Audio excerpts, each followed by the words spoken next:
ഇത് ശരിക്കും നമ്മൾ ഈ താരങ്ങളെ നമ്മൾ താരങ്ങളായിട്ട് കാണുന്നൊരു സിനിമ തന്നെ ആയിരിക്കും. ഇത് പൃഥ്വിരാജ് ആണെങ്കിലും ബേസിലാണെങ്കിലും നിഖിലയാണ് അനുസരണൊക്കെ നമ്മൾ ഫീൽ ചെയ്യുന്ന ഒരു സിനിമയായിരിക്കും. അത്രയും ഭയങ്കര ക്യാരക്ടർ പിടിക്കാനുള്ള സിനിമയല്ല, നമ്മളൊരു കല്യാണം കൂടാൻ പോകുന്ന സിനിമയാണ്. അപ്പം ആ ഒരു വൈബിൽ പോകുന്നതുകൊണ്ട് നമുക്ക് ഒരുപാട് ക്യാരക്ടർ ചേഞ്ച് ഒന്നും വരുത്താൻ പറ്റില്ല. എന്നാലും ആ ക്യാരക്ടർ ഡിമാൻഡ് ചെയ്യുന്നത് അങ്ങനെ പ്രസന്റ് ചെയ്യണമെന്നാണ്. അപ്പം എന്നാലും സിനിമയുടെ ആ പിന്നീടുള്ള പോക്കിന് ഗുണകരമാവുള്ളൂ. നമ്മൾ ഭയങ്കര റിയലിസ്റ്റിക് ആയിട്ട് പടം പിടിച്ചാൽ അവസാനം എത്തുമ്പോൾ നമ്മൾ ലോജിക്കൊക്കെ കയ്യിൽ നിന്ന് പോകുന്നുണ്ട് പലരും. ആ കയ്യിൽ നിന്ന് പോകുമ്പോൾ ഇതുവരെ കാണുന്ന സിനിമയിലോ നിങ്ങൾ കാണുന്നതെന്ന് വിചാരിക്കും.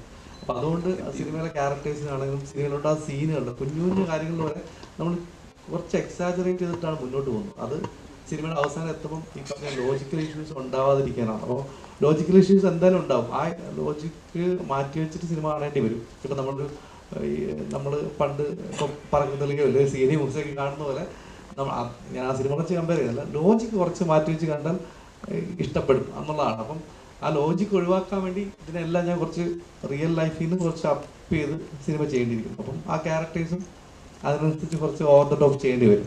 അതിപ്പം നമ്മൾ രാജുവിനെ മാത്രമായിരിക്കും ചിലപ്പോൾ ട്രെയിലർ ടീച്ചർ അങ്ങനെ കണ്ടത്. ഇവിടെ ഇരിക്കുന്ന എല്ലാവരും അതുപോലെ ചെയ്യുന്ന ഇച്ചിരി കിളി പോയാൽ ഇച്ചിരി കാരിക്കേച്ചറായിട്ടുള്ള ക്യാരക്ടേഴ്സ് തന്നെയാണ്. പുതിയൊരു വൃത്തിയെ കാണാമെന്ന് പറഞ്ഞല്ലോ, എത്തരത്തിലാണ് അങ്ങനെ ഒരു തോന്നുന്നത്? ഇത് തന്നെയല്ലേ എൻ്റെ അടുത്ത് ഞാൻ ചോദിച്ചത്.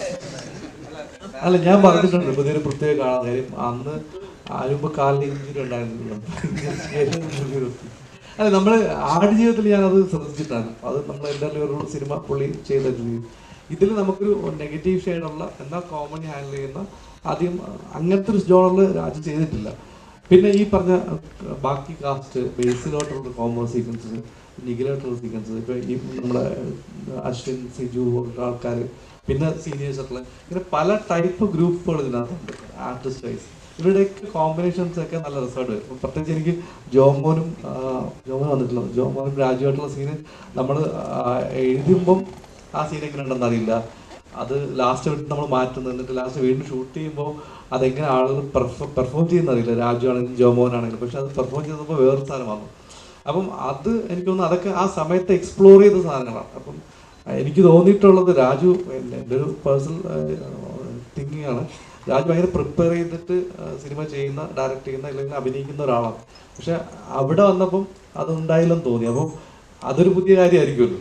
അപ്പോൾ ആ സ്പോട്ടിൽ പുള്ളിക്ക് തോന്നി ഇൻഡ്യൂഷൻ വെച്ചിട്ട് പുള്ളി അഭിനയിച്ചിരിക്കണം. അപ്പോൾ അതൊരു പുതിയ സാധനമായിട്ട് എനിക്ക് തോന്നി. ഇനി അങ്ങനെയാണെന്ന് അറിയില്ല, അത് രാജുവിന് പറയേണ്ടി വരും. ഞാൻ ഫസ്റ്റ് ഡേ ഒക്കെ വിചാരിക്കുമ്പോൾ എൻ്റെ മനസ്സിൽ രാജു വന്നിട്ട് ആ ഷോട്ട് അങ്ങനെ ഇങ്ങനെ വയ്ക്കേണ്ട എന്നൊക്കെ പറയുന്ന ഒരാളായിരിക്കും ഞാൻ മനസ്സിൽ വിചാരിച്ചിട്ടാണ് തുടങ്ങുന്നത് ഡേ 1.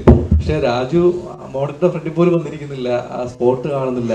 അപ്പം ഞാൻ എനിക്ക് മനഃപൂർവ്വം മാറി തോന്നി ഞാൻ ഇൻവൈറ്റ് ചെയ്യും, ഇവിടെ വന്നിരിക്കാം അല്ലെങ്കിൽ സ്പോട്ട് കാണണോ എന്നൊക്കെ ചോദിച്ചിട്ട് ഒരു ഗ്രാജുവലിയാണ് ഞങ്ങളോട് സിങ്ക് ആവുന്നത്. അതായത് എനിക്ക് ഡിസ്റ്റർബൻസ് ആവണ്ടെന്ന് പുള്ളി വിചാരിച്ചിട്ടുണ്ടാവും. ബേസിൽ എനിക്ക് പണ്ടേ അറിയാം.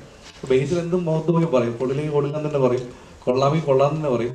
ഇല്ലെങ്കിൽ അവനെ കളിയാക്കലും അവൻ എന്നെ കളിയാക്കലും ചിരിച്ചിട്ട് പോകുന്നതാണ്. അപ്പോൾ അതുകൊണ്ട് പ്രശ്നമില്ല. പക്ഷേ രാജുവിൻ്റെ കാര്യത്തിൽ ഈ അങ്ങനെ ഒരു പരിചയം ഉണ്ടായിരുന്നില്ല. പക്ഷേ പോകെ പോകെ മനസ്സിലായി നമ്മൾ രണ്ടുപേരും ഏതാണ്ട് ഒരേ സ്വഭാവമുള്ള ആൾക്കാരാണ് ഇരിക്കുന്നവരെല്ലാവരും.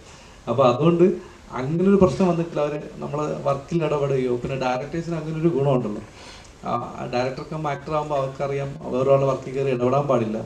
അവർ ഒരു വലിയ കാര്യം ചെയ്തുകൊണ്ടിരിക്കുമ്പോൾ അതിനിടയിൽ ചെറിയൊരു മാറ്റങ്ങളൊന്നും വരുത്താൻ ശ്രമിക്കില്ല എന്നത് എനിക്കറിയാം. അതങ്ങനെ മെയിൻറ്റെയിൻ ചെയ്യുന്നുണ്ട്. അപ്പം ഒരിക്കലും ഡയറക്ടേഴ്സ് ഒരിക്കലും വേറൊരു ഡയറക്ടർ ഡിസ്റ്റർബ് ചെയ്യുന്ന കാര്യം എനിക്ക് ഉറപ്പാണ്. അപ്പോൾ അത് രണ്ടുപേരും ആ ഒരു അകലം നമ്മളിന്ന് എപ്പോഴും സൂക്ഷിക്കുന്നുണ്ടാവും. പക്ഷെ എന്നാൽ ഞാൻ കാണിച്ചു കൊടുക്കുമ്പോൾ അവർ വർക്കായെങ്കിൽ വർക്കായെന്ന് തന്നെ പറയും, ഇല്ലെങ്കിൽ ഇല്ലയെന്ന് തന്നെ പറയും. അതുണ്ട്. പക്ഷെ എന്നാലും നമ്മുടെ ഒരു ജോലിയിൽ കയറി അവർ ഇടപെടേണ്ട ഒരു സ്ഥിതി എനിക്ക് ഏറ്റവും കംഫർട്ടായിട്ട് വർക്ക് ചെയ്യാൻ പറ്റുന്ന 2 ആക്ടേഴ്സായിട്ട് മാറി. അത് അവർ ഡയറക്ടേഴ്സ് ആയതുകൊണ്ടാണ് അവർ അതങ്ങനെ ഒരു റെസ്പോൺസിബിലിറ്റി എടുത്ത് മാറി നിൽക്കുക, അല്ലെങ്കിൽ നമുക്ക് ആ ഫ്രീഡം തരുന്നതെന്ന് എനിക്ക് തോന്നിയിട്ടുണ്ട്.